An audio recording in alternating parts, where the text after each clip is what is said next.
Hola a todos. Saludo nuevamente en esta otra materia que es partería 2. Ahí estaré para acompañarles, para orientarles, para transmitirles mis conocimientos teóricos por un lado y bueno, de muchos años y muchos cientos y algunos miles de nacimientos acompañados y partos, ¿no? ¿En qué va a consistir partería 2? Partería 2 básicamente va a desarrollar todo lo que tiene que ver con el proceso de el trabajo de parto, parto y nacimiento, ya sea desde el desarrollo y el proceso normal y saludable, como de situaciones de desviaciones de la plena salud o de la normalidad con sus variantes. Donde ahí también es muy importante el rol y las funciones de quienes asisten y acompañan esos procesos, ya sea para poder anticiparse a situaciones problemáticas, a veces con la posibilidad de reencauzarlas hacia la normalidad y la salud, y otras veces pidiendo o solicitando o traspasando la atención a cuidadores y cuidados más complejos, eh, o asistirlas también a las complicaciones, algunas que se pueden presentar súbitamente o donde en el, en, en el análisis, ¿no? de cuál sería lo más favorable. A veces lo más favorable es un pronto desenlace, aunque sea en una situación más exigida que después posteriormente haya que asistir. Entonces la materia va a ir abordando y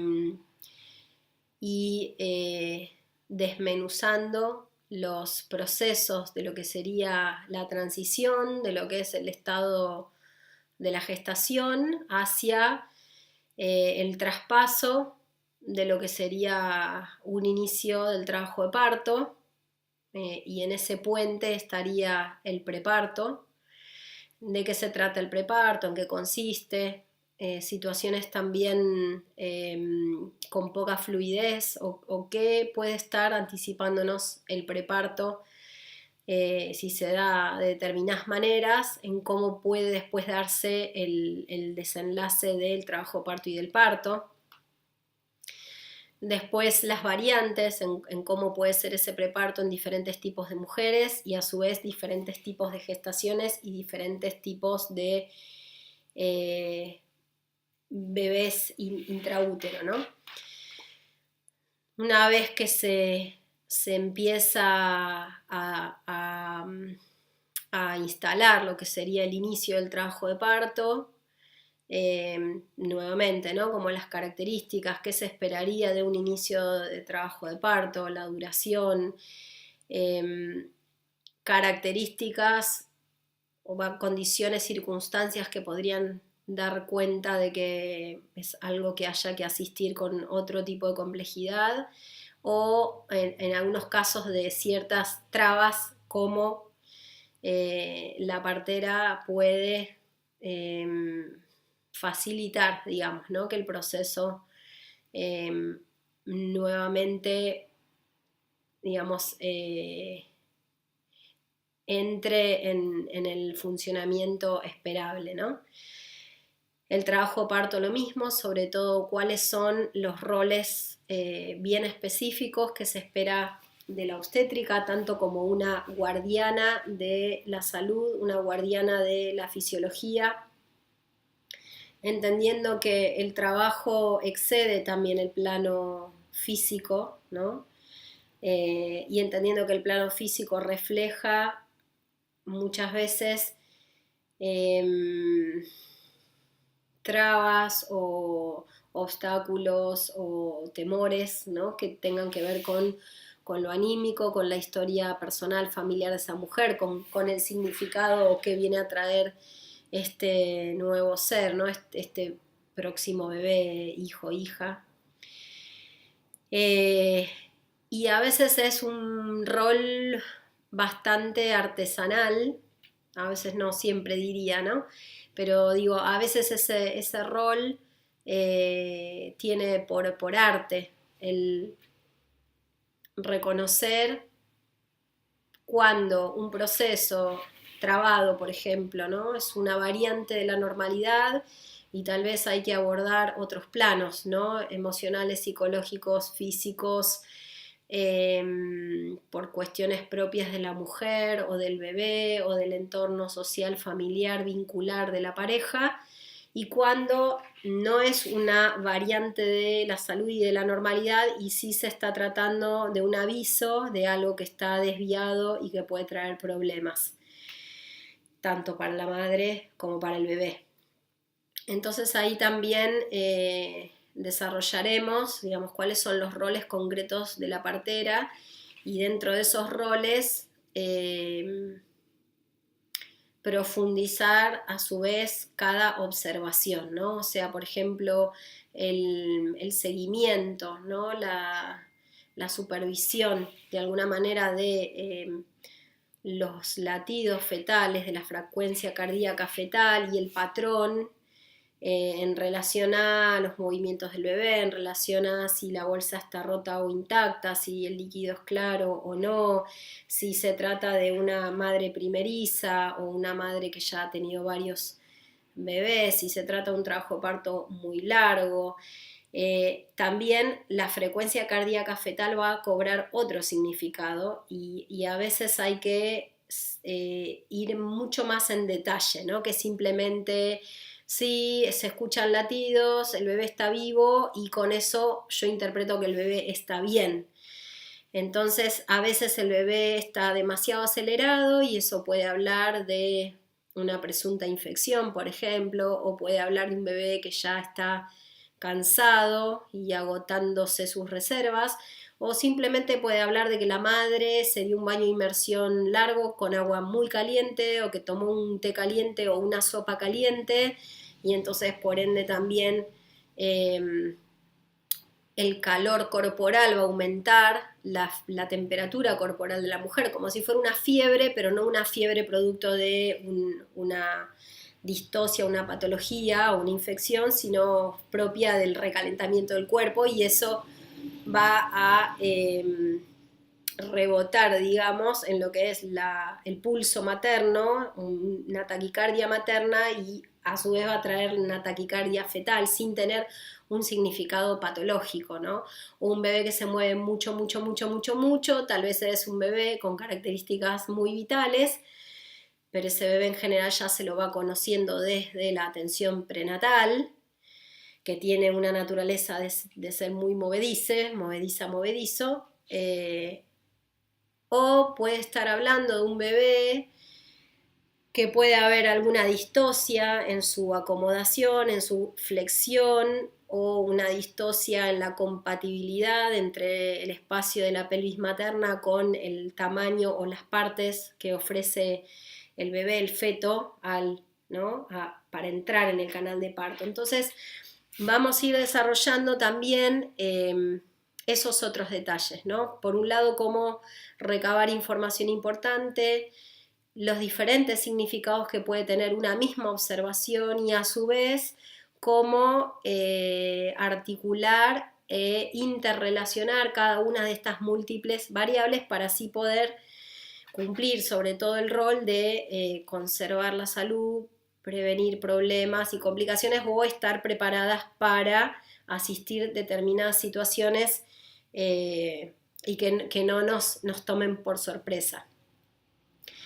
Finalmente, bueno, la situación de el parto-nacimiento, los diferentes tipos a su vez de partos y de nacimientos en relación a si se trata de un bebé que hace digamos, su salida al mundo empujándose con la cabeza, o si es un bebé que está naciendo de nalgas, ¿no? En pelviana. Si de los bebés que vienen de cabeza, cómo está bien plegado el bebé en sí mismo o más estirado, más elongada la cabeza. Tareas que puede hacer la partera para ayudar desde la afuera a que el bebé se flexione y se muestre a la pelvis y se acomode de maneras no tan costosas, cansadoras, laboriosas, que a veces llevan mucho más tiempo. Y cuando es así, bueno, poder explicarle a la mujer, a veces es posible desde un examen vaginal poder trabajar sobre la cabeza del bebé como si fuera un discado de teléfono y ayudarlo ya sea como a doblarse o a girar, ¿no? Algunas de esas destrezas, bueno, implican también tener la posibilidad de ir tocando, de que la vida también te traiga estas situaciones, pero a veces sirve tener la teoría y tenerlo presente, y cuando se presenta, digamos, cuando aparece la oportunidad o esa situación, es aplicar la teoría y ver que funciona. No siempre los bebés y las madres permiten, digamos, que eso ocurra, ¿no? Entonces también vamos a estar abordando y desarrollando, incluido dentro del temario, estas situaciones de complicaciones en el periodo expulsivo, ya cuando está empezando a ocurrir la expulsión del feto, la salida, y cuando el parto acaba de ocurrir muy, muy recientemente, en lo que sería el posparto inmediato, y haya que asistir situaciones concretas de la expulsión de la placenta, de la recuperación del útero luego del parto, luego de la expulsión de la placenta, la adaptación primera del bebé o los bebés.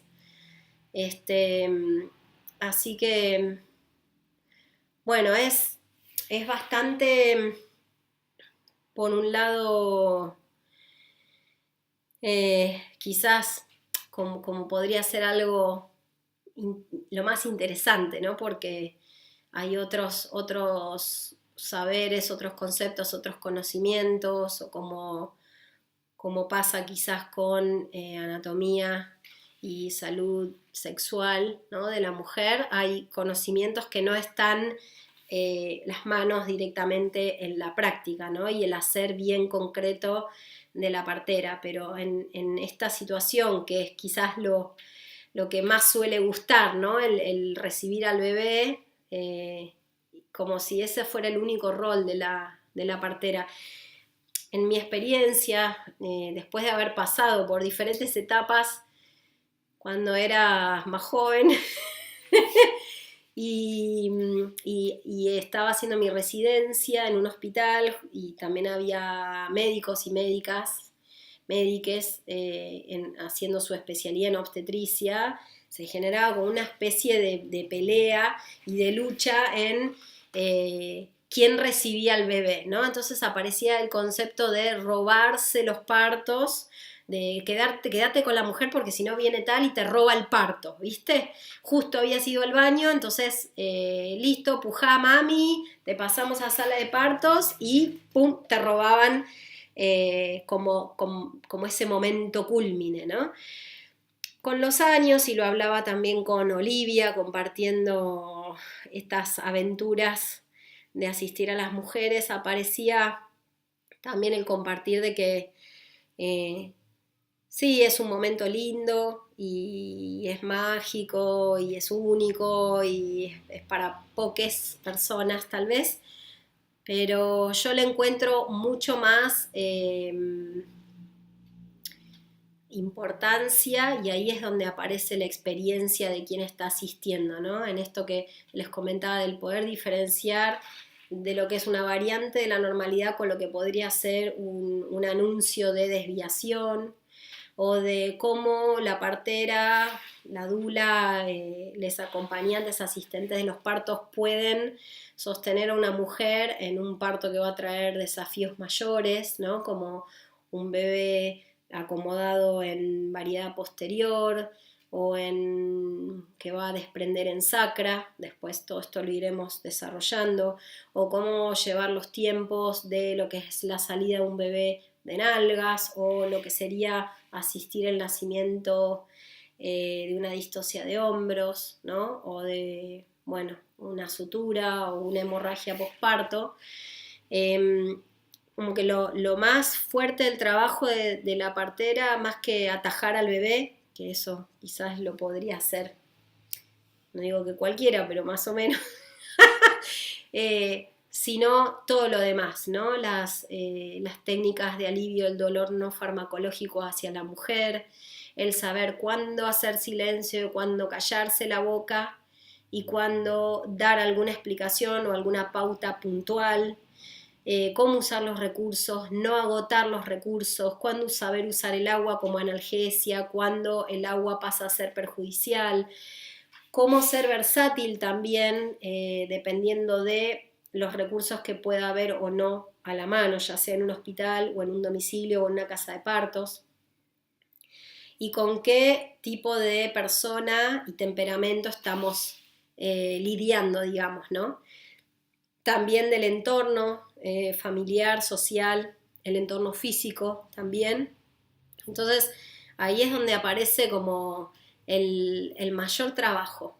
Cuando todo eso es, digamos, asistido con, con idoneidad, con experiencia, con recursos, a veces en el parto no hay, en el trabajo parto no hay que hacer absolutamente nada y también hay que saber no hacer nada.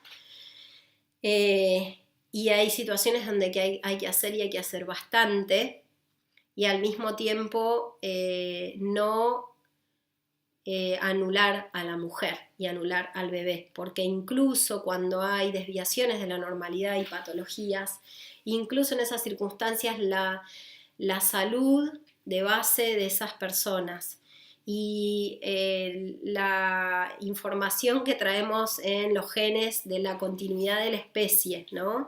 Y el potencial de un cuerpo vivo te puede ayudar muchísimo para una complicación grave, cuando uno trabaja junto con la persona, ¿no? Ya sea un bebé que le está costando una adaptación o una mujer que se está notando que le está costando los pujos o una situación de presentarse una distocia de hombros o cuando uno puede olfatear, uno dice olfatear o ver venir o presentir o intuir, pero eso también se apoya en determinados signos, ¿no? Signos, síntomas, señales. También la intuición es un sexto sentido, que no sé si lo llamaría tanto como la intuición o el sistema inmunológico, que también es tan importante como un detector fetal o un termómetro o guantes para hacer un tacto, un examen vaginal, ¿no? Así que bueno, seguramente les va a resultar como muy linda la cursada, la materia, esperemos que sea eso posible. Pero no le resten importancia y valor a otras materias, como por ejemplo anatomía, porque todo eso que parece periférico o que está por fuera, también uno, entendiendo cómo funciona la pelvis, por ejemplo, cómo funcionan los ligamentos y los músculos, y cómo la pelvis se agranda o se achica, o el periné mismo, entonces a veces uno observando el lenguaje del cuerpo ya también puede saber cómo viene, ¿no? Cómo viene el parto, o conociendo cómo la pelvis se agranda o se achica, saber qué tipo de abordajes uno debe o no o puede hacer sobre los huesos de la mujer, o cómo uno puede complicar aún más y hacer algo contraproducente y perjudicial, ¿no? Entonces, bueno, son un montón de conocimientos que un poco esta materia también a su vez integra. Así que bueno, estaremos compartiendo gran parte del año y estoy acá a su disposición.